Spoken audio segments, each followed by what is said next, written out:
The glow from Elizabeth Harrington's phone screen cast sharp shadows across her porcelain features as she stood motionless in the arched doorway of the West Ballroom. 40 feet away, beneath the Venetian chandelier her mother-in-law had imported from Milan, her husband Michael threw his head back and roared with laughter. His neck tattoos, an intricate sprawl of serpents and skulls, crawled above the collar of his $12,000 Tom Ford suit. 2 women flanked him like hunting trophies. The brunette on his left whispered something into his ear, her red-lacquered nails tracing the line of his jaw. The blonde on his right, Kara Simmons, pressed her palm flat against his chest, just above his heart, her wedding ring catching the light. Elizabeth's thumb moved across her phone screen. 3 taps, a sequence she'd practiced 200 times in the mirror of her dressing room. The near-field communication exploit she'd installed that afternoon, hidden inside a firmware update Michael had clicked through without reading, began its silent work. His phone, sitting in his jacket pocket 6 inches from Kara's wandering hand, started bleeding data. Contacts, messages, GPS history, banking apps, everything. She didn't blink, didn't breathe too deeply. In the reflection of the French doors behind Michael, she could see her own face, calm, detached. The face of a woman who had stopped feeling anything 3 years ago when she realized her intelligence was being used to launder blood money instead of building the art gallery she dreamed about in graduate school.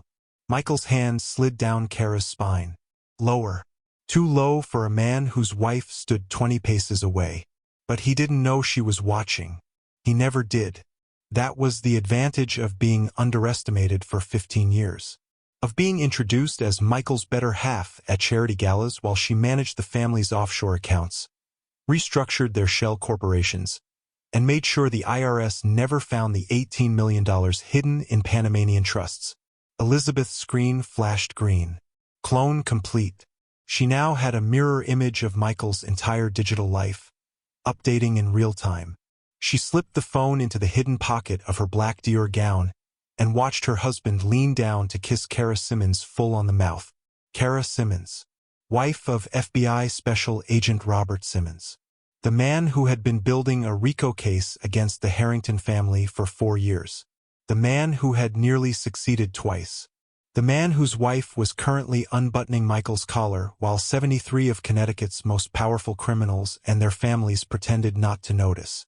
Elizabeth's jaw tightened, not from jealousy, from calculation.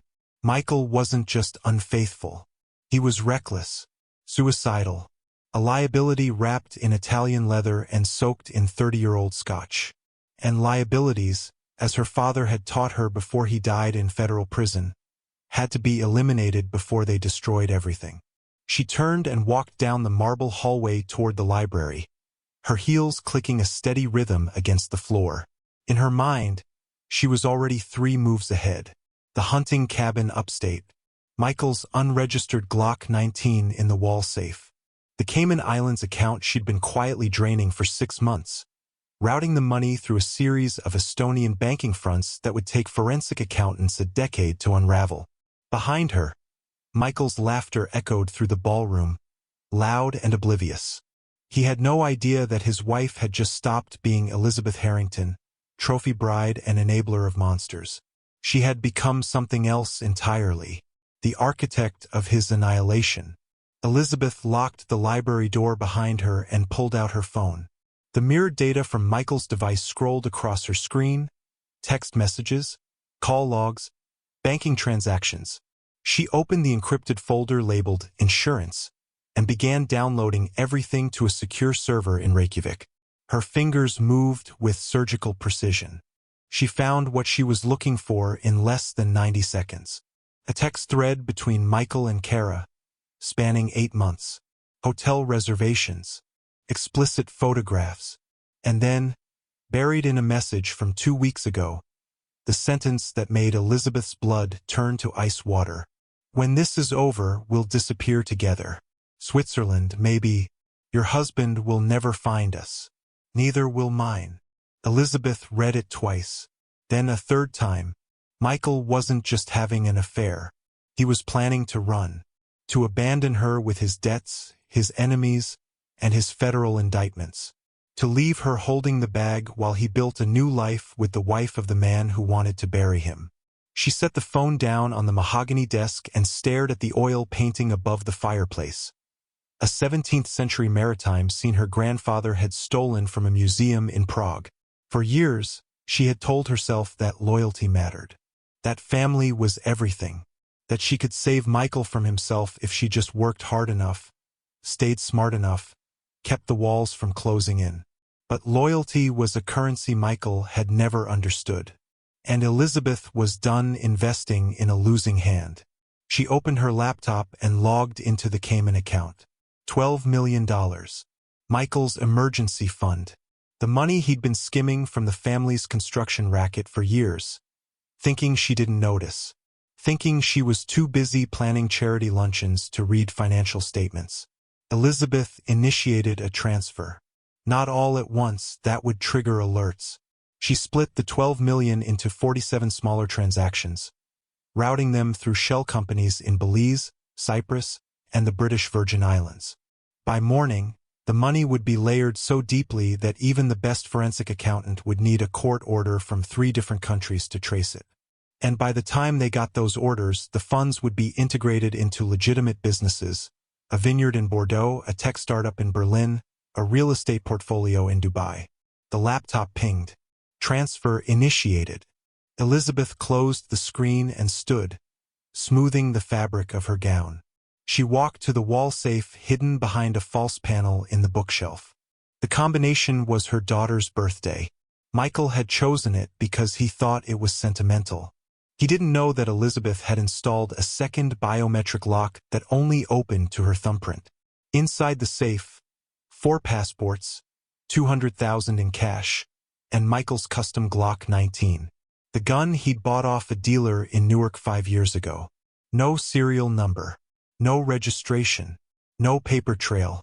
The gun he kept just in case and had used exactly once, to execute a man who'd stolen from him. Elizabeth pulled on a pair of leather gloves from her purse and lifted the Glock carefully. The weight of it was familiar. She'd learned to shoot at 16, long before she met Michael. Her father had insisted. A woman who can't defend herself, he'd said, is a woman waiting to be a victim. She wasn't waiting anymore. Elizabeth wrapped the gun in a silk scarf and placed it in her purse. Then she pulled out her phone and sent a single text message to a number she'd purchased 3 days ago using a burner SIM card. The message was simple. Cabin. Tomorrow night. 9 p.m. Come alone. M. She spoofed the message to make it appear as though it came from Michael's phone. Then she deleted the outgoing record from her device and wiped the metadata from the cloud server. Kara would receive the message. Kara would believe it came from Michael. And Kara, desperate and reckless and drunk on the fantasy of running away with a dangerous man, would show up. Elizabeth slipped the phone back into her pocket and returned to the ballroom.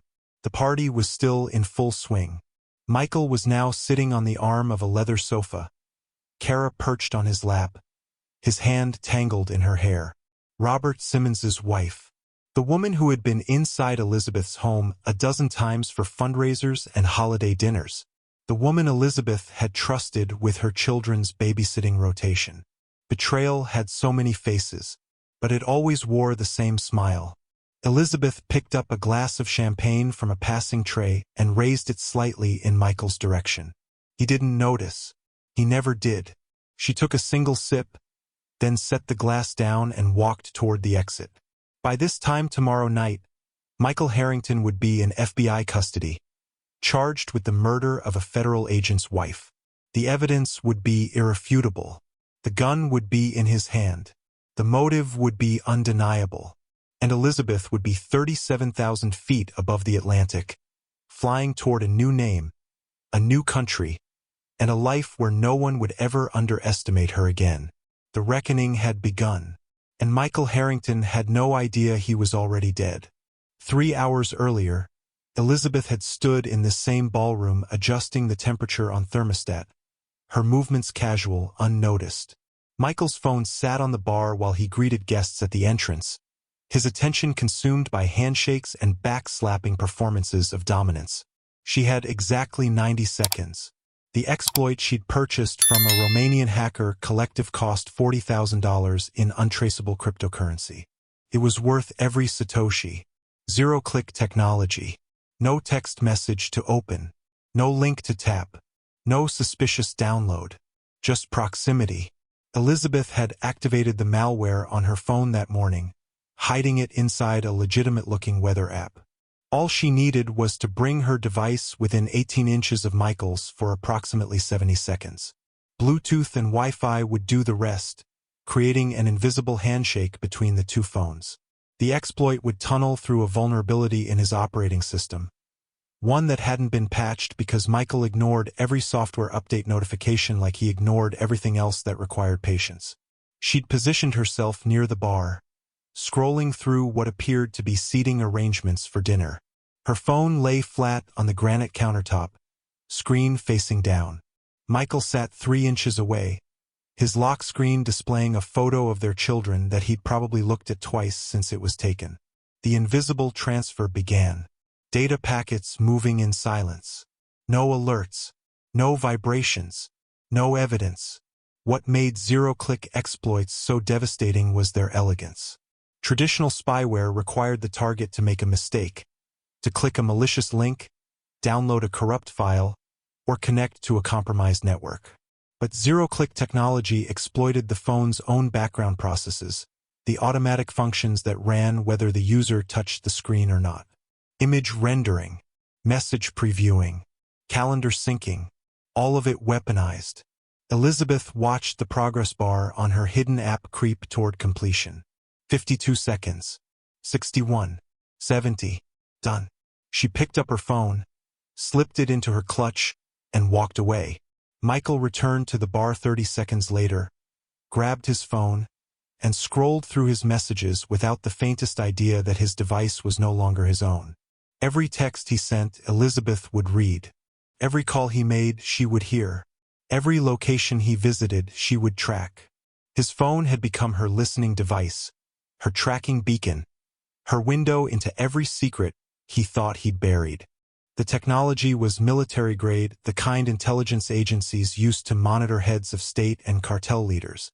And now Elizabeth Harrington, Ivy League graduate and mother of 2, wielded it like a scalpel. By the time Michael kissed Kara Simmons in front of 73 witnesses, Elizabeth had already downloaded 18 months of deleted text messages from his cloud backup. Messages he thought had vanished. Proof of offshore accounts even she hadn't known about. Photographs that would destroy him in divorce court, if she were foolish enough to let this end in divorce court.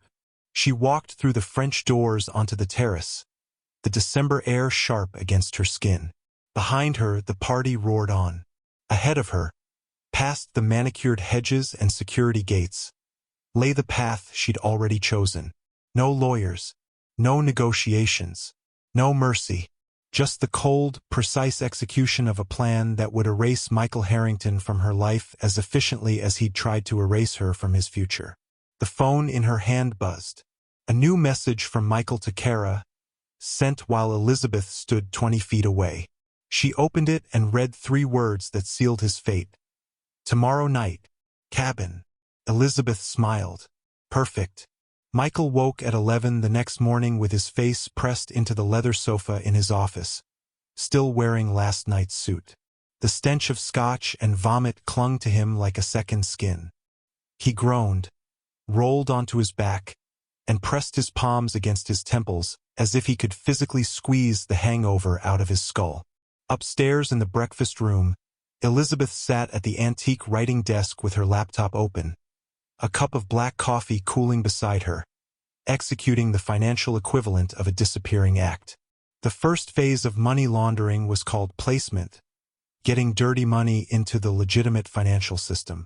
Michael had already done that work over 15 years of construction contracts, casino cash, and shell corporations that existed only on paper. The money sat in accounts across 7 countries, sanitized and waiting. What Elizabeth was doing now was phase 2, layering. The art of moving money through so many transactions, across so many borders, that its origin became impossible to trace. She'd started at 4 in the morning while Michael was still passed out. $12 million from the Cayman account, split into 47 separate transfers, each one below the reporting threshold that would trigger automatic alerts to FinCEN, the financial crimes enforcement network that monitored large transactions. The first layer sent the money to a series of limited liability companies in Belize. On paper, these were consulting firms and import-export businesses. In reality, they were empty entities with registered agents who filed paperwork and asked no questions. From Belize, the funds moved to Cyprus, broken into even smaller amounts and deposited into banks that specialized in discretion. The Cypriot banks then wired the money to holding companies in the British Virgin Islands, where corporate secrecy laws made it nearly impossible for investigators to pierce the corporate veil and identify the true owners. But Elizabeth didn't stop there. The British Virgin Islands accounts transferred funds to a Liechtenstein trust, an impenetrable legal structure that could hold assets for generations without revealing beneficiaries. From Liechtenstein, portions of the money flowed into Luxembourg investment funds, then into Swiss private banking accounts, then into Estonian digital banking platforms that operated entirely online. Each transfer added another layer of complexity, another jurisdiction's laws, another set of banking regulations that would require international cooperation and court orders to unravel. Elizabeth took a sip of cold coffee and watched the progress bars on her screen. This was the genius of layering. It wasn't just about hiding money. It was about exhausting anyone who tried to follow it. Even if federal investigators eventually tracked the initial transfer out of the Cayman account, they'd need cooperation from Belize, Cyprus, the British Virgin Islands, Liechtenstein, Luxembourg, Switzerland, and Estonia. Each country would require separate legal requests. Each request would take months or years. And by the time they got approval from the fourth or fifth jurisdiction, the money would already be integrated into legitimate assets, the third and final phase of laundering. She'd already set up the integration vehicles. A minority stake in a Bordeaux vineyard purchased through a Luxembourg investment fund. Equity in a Berlin tech startup, invested via an Estonian digital bank. A portfolio of Dubai real estate, acquired through the Liechtenstein Trust. By next month, Michael's $12 million would be transformed into legitimate business holdings generating clean income, owned by legal entities with no apparent connection to Elizabeth Harrington. Her fingers moved across the keyboard with surgical precision. Transfer initiated. Layer complete. Move to the next jurisdiction. She'd been doing this kind of work for Michael for years, protecting his assets from seizure, keeping the family empire operational despite federal scrutiny. The irony wasn't lost on her. She'd spent a decade building the financial architecture that would now fund her escape from the man she'd built it for. Michael stumbled into the breakfast room, his hair pointing in 4 directions, his breath a toxic cloud. Elizabeth glanced up from her laptop with an expression of mild concern that she'd practiced in the mirror. "Rough night?" she asked. He grunted, poured himself coffee with shaking hands, and collapsed into the chair across from her. "What are you working on?" he mumbled. Elizabeth smiled, her fingers never leaving the keyboard. "Just the quarterly tax projections. Nothing interesting." She hit enter. Another $1 million vanished into the layering system, one transaction closer to untraceable. Michael closed his eyes and held his coffee cup like a man clinging to a life raft. He had no idea he was already drowning. Elizabeth found Robert Simmons exactly where she knew he'd be on Saturday afternoon, the organic market on Riverside, 2 blocks from the federal building. She tracked his credit card purchases through Michael's hacked phone. The FBI agent had a routine. Coffee at 9, market at 2, home by 4. Predictable. Exploitable. Social engineering wasn't about lying. It was about constructing a reality so plausible that the target convinced themselves it was true. Elizabeth had studied the discipline the same way she'd studied corporate finance and digital security. Information security experts called it pretexting, creating a false scenario to manipulate someone into divulging information or taking action. What Elizabeth was about to do was more sophisticated.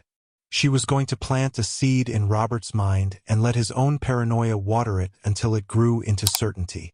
She positioned herself near the heirloom tomatoes, close enough to seem coincidental when Robert rounded the corner with his reusable shopping bags. He saw her first, his jaw tightening almost imperceptibly. They'd met a dozen times at charity functions where Michael played the philanthropist and Robert played the concerned citizen. The hostility between their husbands was an open secret, but social convention demanded civility. "Elizabeth," Robert said, his tone carefully neutral. She looked up as if surprised, her face arranged into tired concern. "Robert. Hello." She hesitated, glancing around as though checking for eavesdroppers. "I'm sorry. I shouldn't burden you with this." "It's nothing." The pause was calculated. In pretexting, the most powerful tool was the appearance of reluctance. People trusted information they had to coax out of you. Robert's expression shifted. FBI agents were trained to detect deception, but they were also trained to pursue leads. And Elizabeth had just dangled one in front of him like bait. "Is everything all right?" he asked. Elizabeth set down the tomato she'd been examining and lowered her voice. "It's Michael. He's been—" She chose her words carefully. "Distracted lately. Obsessive, even. There's someone he's been meeting. A woman." She let her voice crack slightly on the last word. The beauty of voice fishing, was that tone mattered more than content. Vulnerability was a universal key that unlocked sympathy and curiosity. Robert's posture changed. He stepped closer. "What kind of meetings?" Elizabeth shook her head quickly. "I don't know details.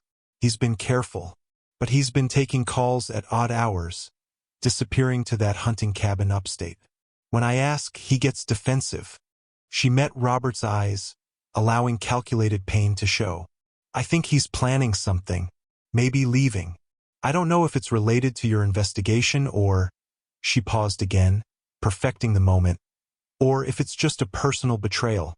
The psychological trigger she'd activated was called reciprocal vulnerability.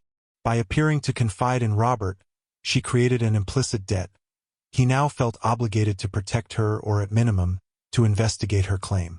But there was a second trigger at work: professional paranoia. Robert had spent 4 years building a case against Michael. The suggestion that Michael was meeting someone in secret, planning something, would be impossible for him to ignore. Robert's eyes narrowed. "Elizabeth, if you have information about Michael's activities, I can help you. We have witness protection programs." She cut him off with a sad smile. "I'm not ready for that. I needed to tell someone. Please don't mention we spoke. He can't know I said anything." Another calculated move. Asking for secrecy made the information seem more valuable, more dangerous. Robert would investigate precisely because she'd asked him not to act. What would you do if you realized your spouse was hiding something that could destroy everything? Elizabeth touched his arm briefly, a gesture of gratitude, then walked away before he could ask more questions. Behind her, she knew Robert was already pulling out his phone, already running through surveillance footage, credit card records, cell tower data. She'd just weaponized an FBI agent using nothing but carefully chosen words and exploited psychology. By Monday, Robert would be investigating Michael's movements. By Wednesday, he'd probably have Michael under tighter surveillance. And when the time came, when Elizabeth needed the FBI at that cabin at exactly the right moment, Robert would already be primed to respond. She'd turned the man hunting her husband into an unwitting accomplice. That was the power of social engineering. You didn't force people to do what you wanted. You made them want to do it themselves.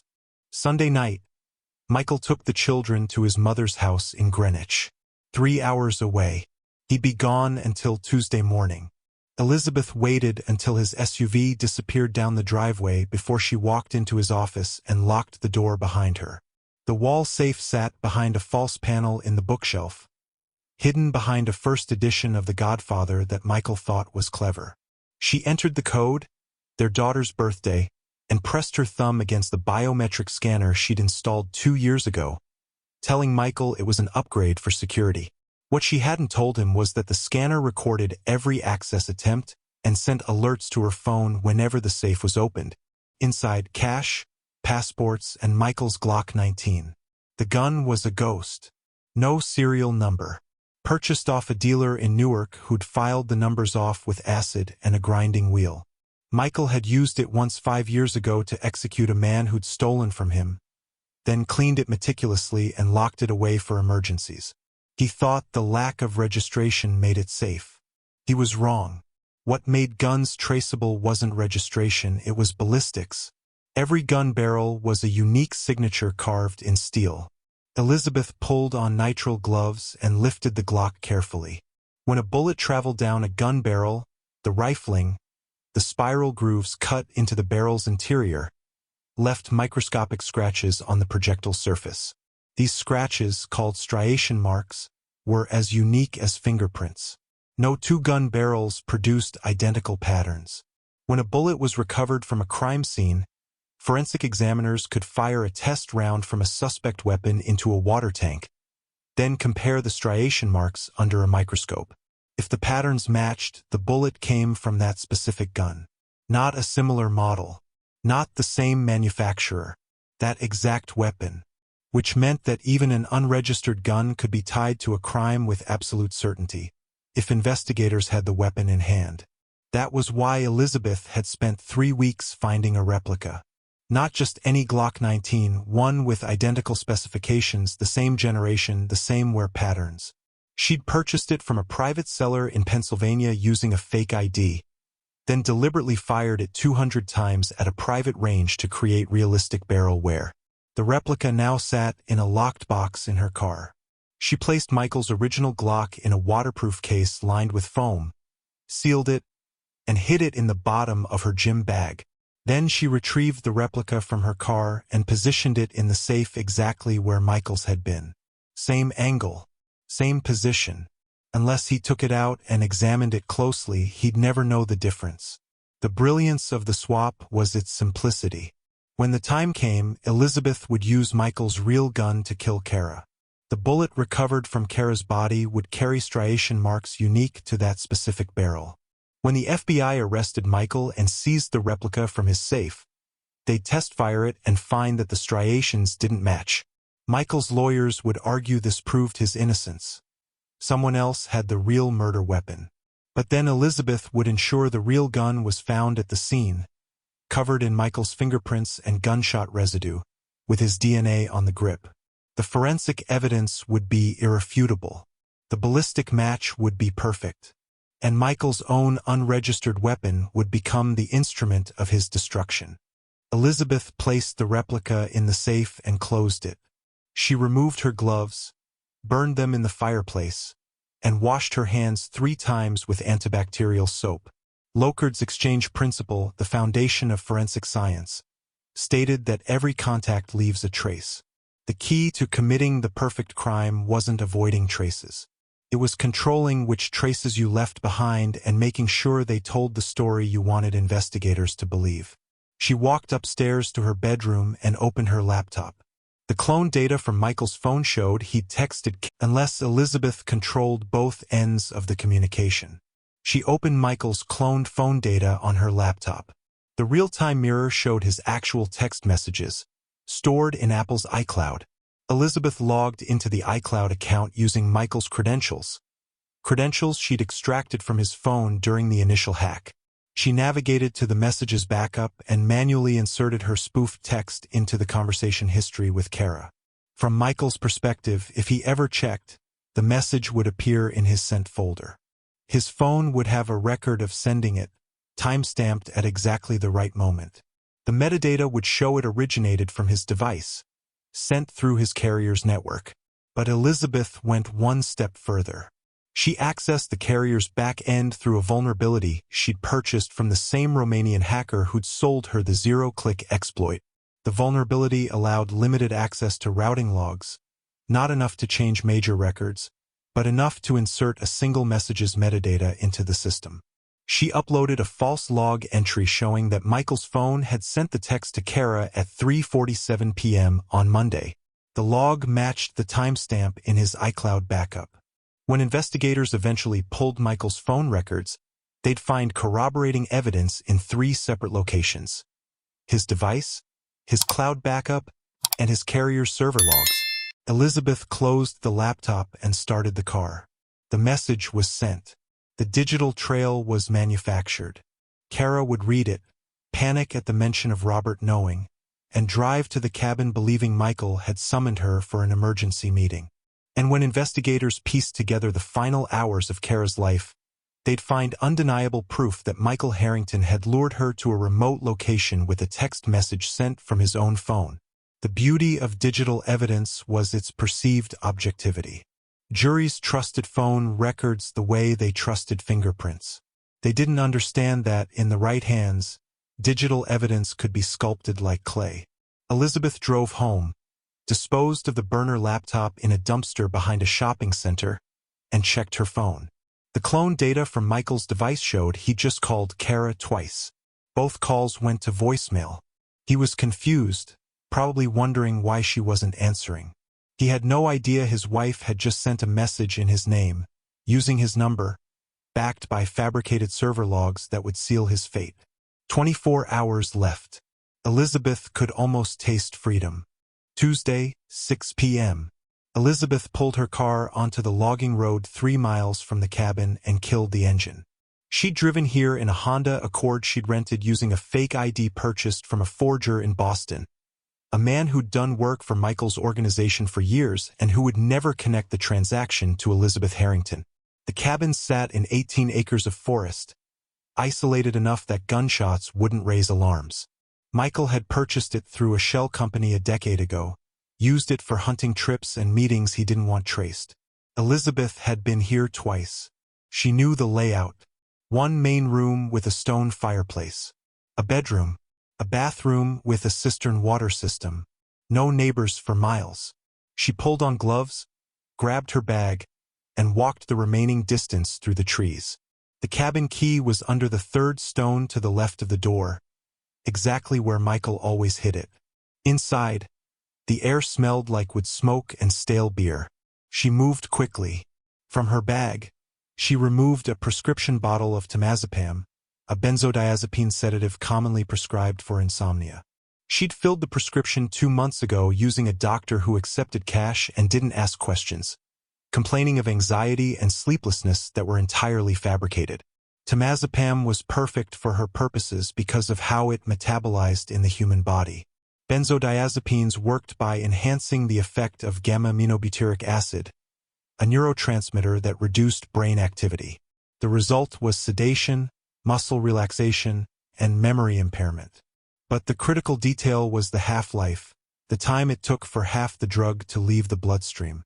Temazepam had a half-life of 8 to 15 hours, depending on the individual's metabolism.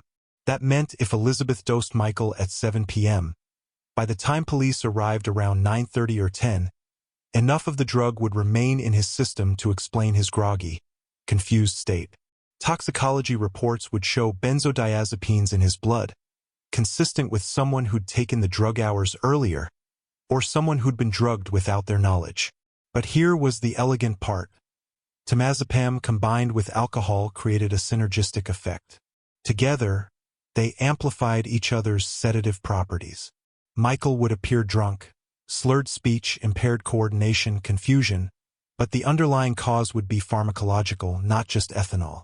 And because Michael was known to drink heavily, investigators would assume he'd mixed his own pills with scotch, a common and dangerous combination. Elizabeth opened Michael's crystal scotch decanter, Macallan 25, his favorite, and crushed 4 30-milligram tablets into fine powder using a pestle she'd brought for this purpose. She dissolved the powder in 2 ounces of scotch, swirled it until the sediment disappeared, then poured the mixture back into the decanter. 120 milligrams. Enough to render him semiconscious within an hour, deeply sedated but not comatose. Not enough to kill him, which would raise immediate suspicion. She rinsed the pestle, dried it, and placed it back in her bag. Then she wiped down every surface she'd touched, positioned the decanter exactly where it had been, and left the cabin. She parked her rental car a quarter-mile down the logging road, hidden behind a thicket of pine trees, and waited. At 7:15 p.m., she saw headlights cutting through the darkening forest. Michael's Range Rover. He parked in front of the cabin, got out, and went inside. Elizabeth watched through binoculars from her position in the trees. Through the window, she saw him pour scotch into a glass. 3 fingers. He drank it quickly, poured another. 15 minutes passed. Michael sat down on the leather sofa, rubbed his face. 20 minutes. He stood, swayed slightly, sat back down. 30 minutes. His head lolled forward. The temazepam was working. Elizabeth checked her watch. Kara would arrive in approximately 45 minutes, responding to the spoofed message that had sent her into a panic. Elizabeth had 1 hour to prepare the final stage. She pulled the real Glock 19 from her bag, checked the magazine, chambered around. The gun felt heavier than she remembered, not because of its weight, but because of what it represented.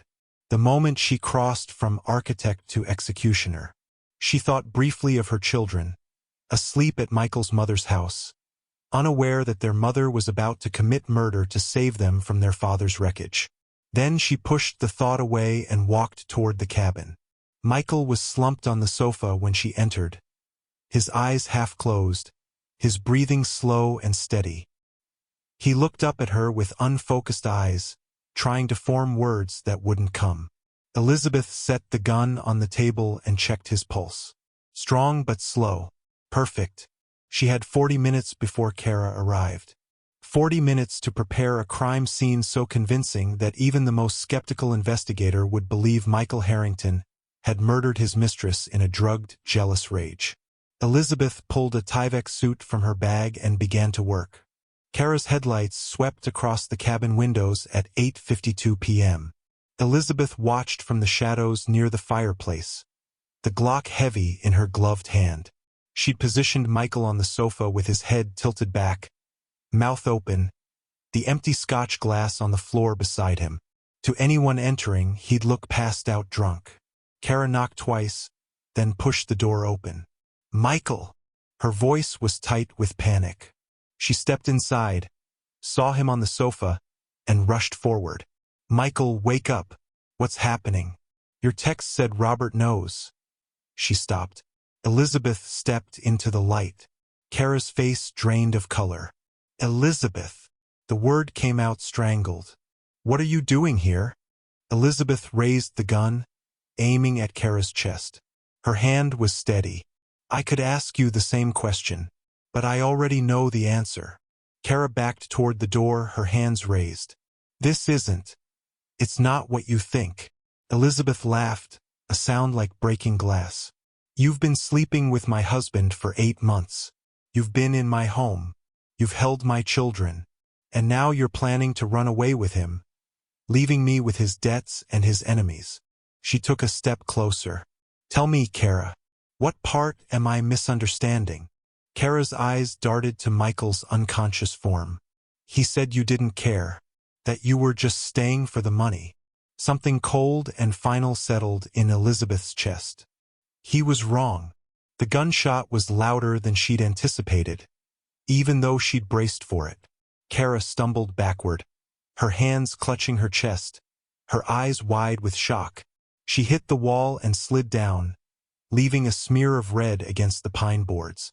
Her breathing came in wet, rattling gasps, then stopped. Elizabeth stood perfectly still, the gun still raised, her ears ringing. This was the point of no return. She'd crossed from victim to killer, from wife to widow in waiting. But she couldn't think about that now. She had work to do. Gunshot residue, GSR, was microscopic particulate matter expelled from a firearm when it discharged. The primer inside the bullet casing contained barium, antimony, and lead. When the firing pin struck the primer, it exploded, propelling the bullet forward and simultaneously releasing a cloud of these metallic particles. The cloud settled on everything within 3 feet of the gun. The shooter's hands, their clothes, their face. Forensic investigators collected GSR using adhesive stubs pressed against a suspect's skin, then analyzed the particles under a scanning electron microscope. If GSR was found on someone's hands, it proved they'd either fired a gun or been in very close proximity to someone who had. Elizabeth's problem was simple. She was wearing gloves. When investigators swabbed her hands, they'd find nothing. But Michael's hands needed to be covered in GSR, proof that he'd fired the weapon that killed Kara. Simply placing the gun in his hand after the fact wouldn't work. GSR settled during the moment of discharge, not after, which meant Elizabeth needed to fire the gun again while Michael was holding it. She walked to the sofa and positioned the gun in Michael's right hand, wrapping his fingers around the grip, his index finger over the trigger. He was barely conscious, his eyes fluttering, unable to resist. Elizabeth stood behind him, wearing her gloves, and placed her hands over his, aiming the gun at the far wall. She pulled the trigger using his finger. The second shot punched a hole in the wood paneling. The muzzle flash illuminated Michael's face, and the cloud of gunshot residue, invisible but undeniable, settled across his hands, his forearms, his clothes. When forensic investigators swabbed him, they'd find barium, antimony, and lead concentrated on his right palm and fingers, exactly where they'd expect to find it on someone who'd fired a gun. Elizabeth released his hand and let the gun fall to the floor beside him. Michael groaned, tried to lift his head, but failed. His hand twitched. The temazepam was wearing off, but too slowly. By the time he regained full consciousness, the FBI would have him in custody. Elizabeth stepped back and examined the scene. Kara's body slumped against the wall. Michael unconscious on the sofa, gun on the floor, GSR in his hands. 2 shots fired, one that killed Kara, one into the wall. The ballistic evidence would match. Bullets from the same gun, striation marks identical, traceable to the weapon found at the scene. The story wrote itself. Michael had lured Kara here with a panic text. He'd been drinking, possibly mixing alcohol with sedatives. When she arrived, they'd argued. Maybe she threatened to tell Robert everything. Maybe Michael couldn't stand the thought of losing her. In a drugged rage, he'd shot her. Then, realizing what he'd done, he'd fired a second shot in anguish before collapsing. It was messy, emotional, exactly the kind of crime a desperate man would commit. Elizabeth peeled off her gloves, placed them in a plastic bag, and sealed it. Then she removed the Tyvek suit, careful not to let it touch her clothes or skin, and sealed it in a second bag. Every trace of her presence had to disappear.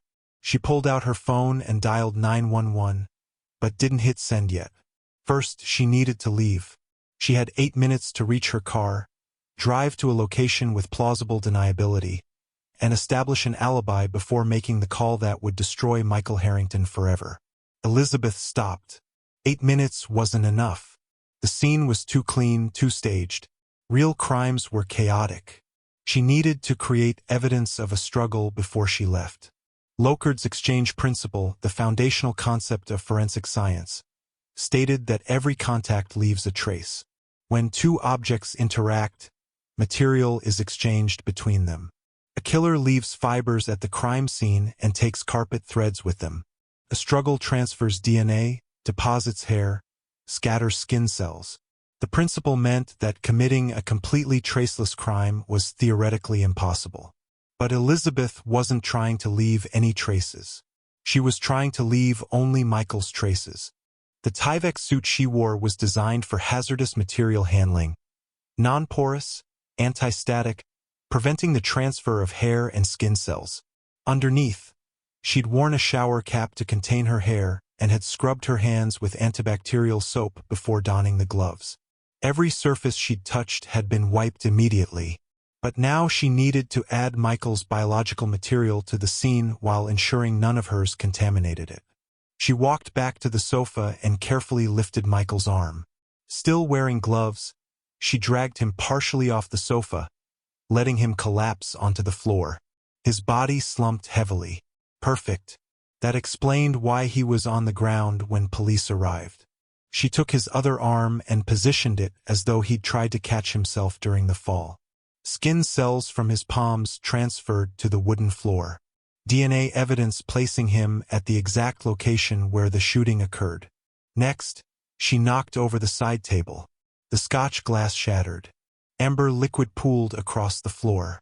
She took Michael's hand and pressed it into the spilled scotch, then dragged it 6 inches, creating a smear pattern consistent with someone trying to stand. His fingerprints were now in the liquid, time-stamped by the way the alcohol would evaporate and dry. She tipped over a chair, kicked Kara's purse across the room so its contents scattered, ripped a throw pillow and let the stuffing drift. The cabin now looked like the scene of a violent confrontation. Furniture displaced, glass broken, blood on the wall. Chaos that told a story of rage and struggle. But there was still the problem of Elizabeth's own presence.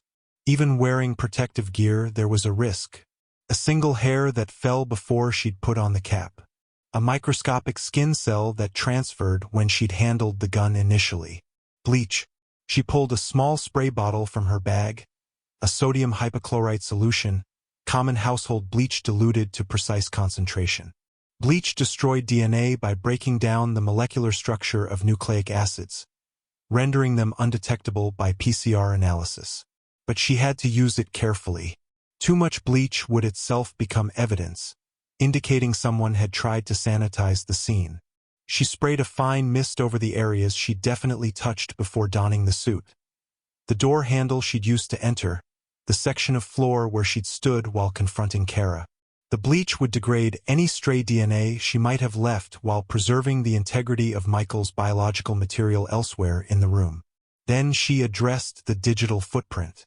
Cell phones constantly communicated with nearby towers, creating location data that could be subpoenaed. Elizabeth's real phone was at home, powered off, which gave her an alibi. But the burner phone she'd used earlier, the one that accessed the spoofing service, had been in this area. She pulled a handheld signal jammer from her bag, a device that broadcast radio frequency noise across multiple bands, disrupting cellular communication. She activated it and waited. The jammer couldn't erase past location data, but it could create confusion in the logs. For the next 3 minutes, the jammer flooded the local cell tower with interference. Any phones in the area, including Michael's, including Kara's, would show disrupted service during this window. Investigators might find it suspicious, but they'd likely attribute it to the remote location or equipment malfunction.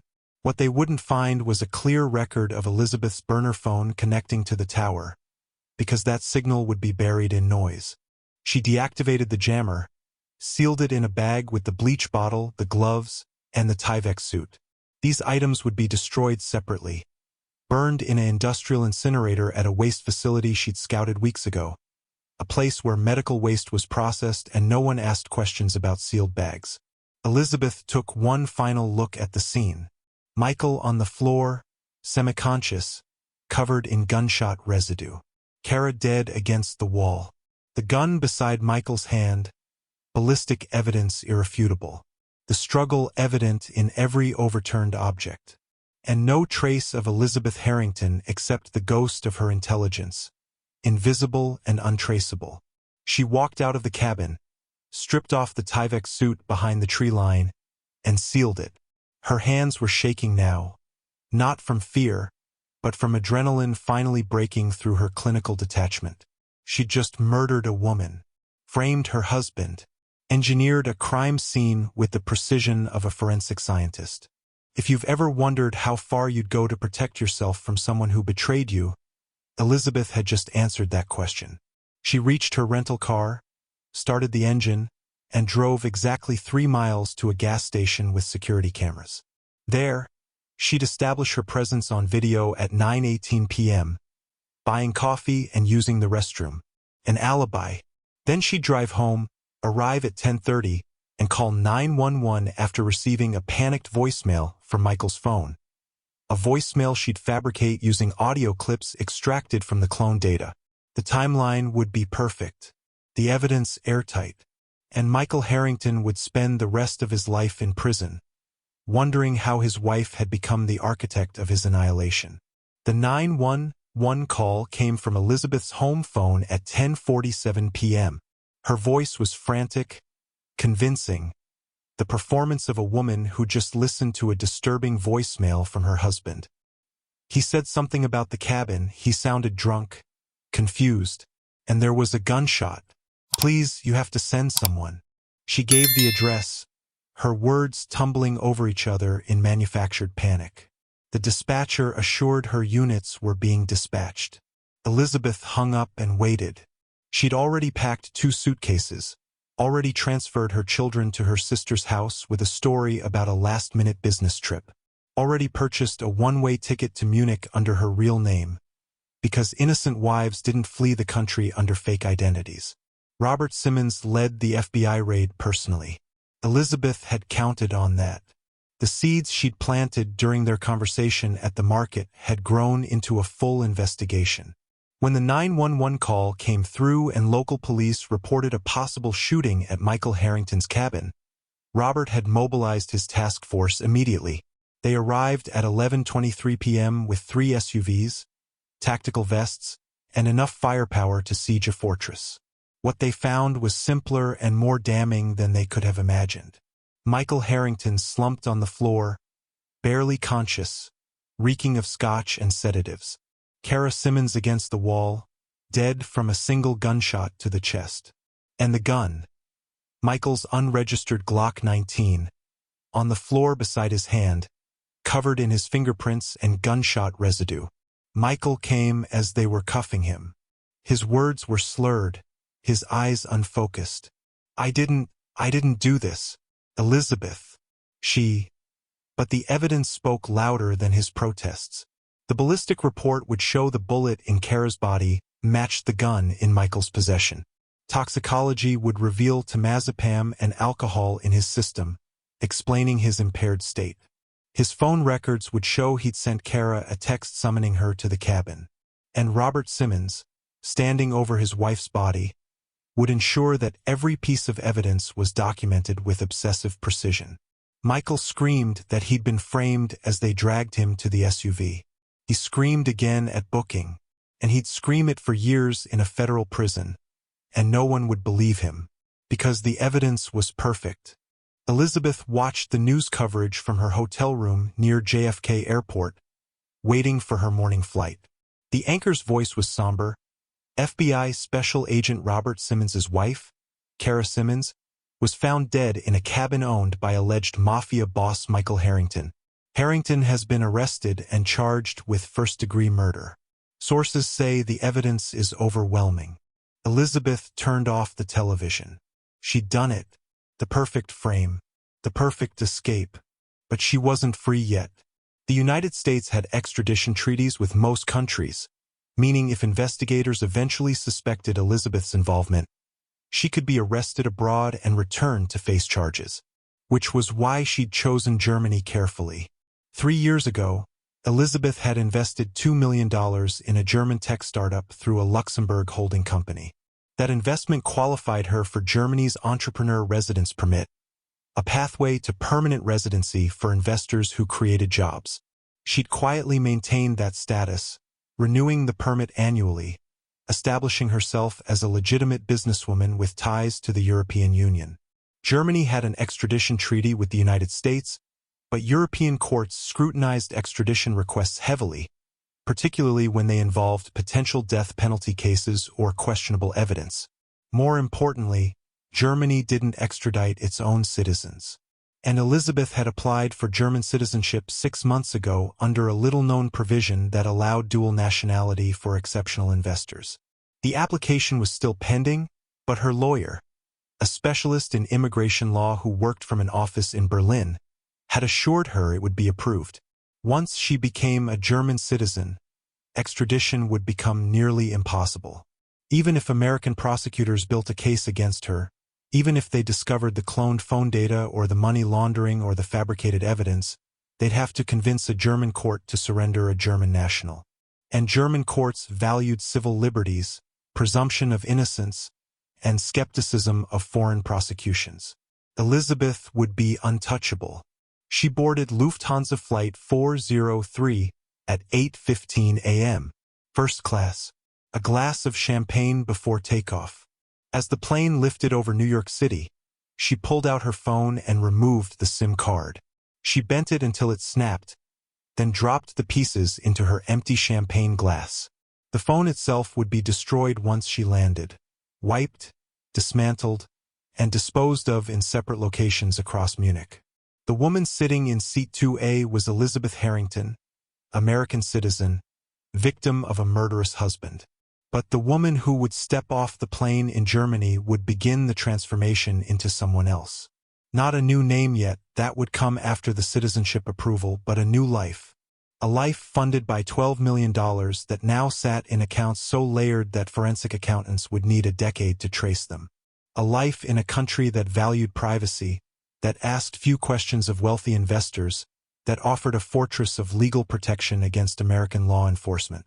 Elizabeth closed her eyes and felt the engines hum beneath her. Somewhere below, Michael was in a holding cell, screaming about betrayal and frames and injustice. Somewhere below, Robert Simmons was planning a prosecution that would put Michael away for life. And somewhere below, 2 children would grow up believing their father was a monster and their mother was a survivor. The plane crossed into international airspace. Elizabeth was no longer within U.S. jurisdiction. She ordered another champagne and allowed herself the smallest smile. The reckoning had come for Michael Harrington exactly when he least expected it. And Elizabeth, the woman he'd underestimated for 15 years, had delivered it with surgical precision. If you believe betrayal should have consequences, that people who destroy the ones who protected them deserve what's coming, then you understand why Elizabeth did what she did. Some might call it murder. Elizabeth called it survival. And in the end, only one of them walked away free. The perfect crime wasn't about leaving no evidence. It was about controlling which story the evidence told. And Elizabeth Harrington had just written a masterpiece.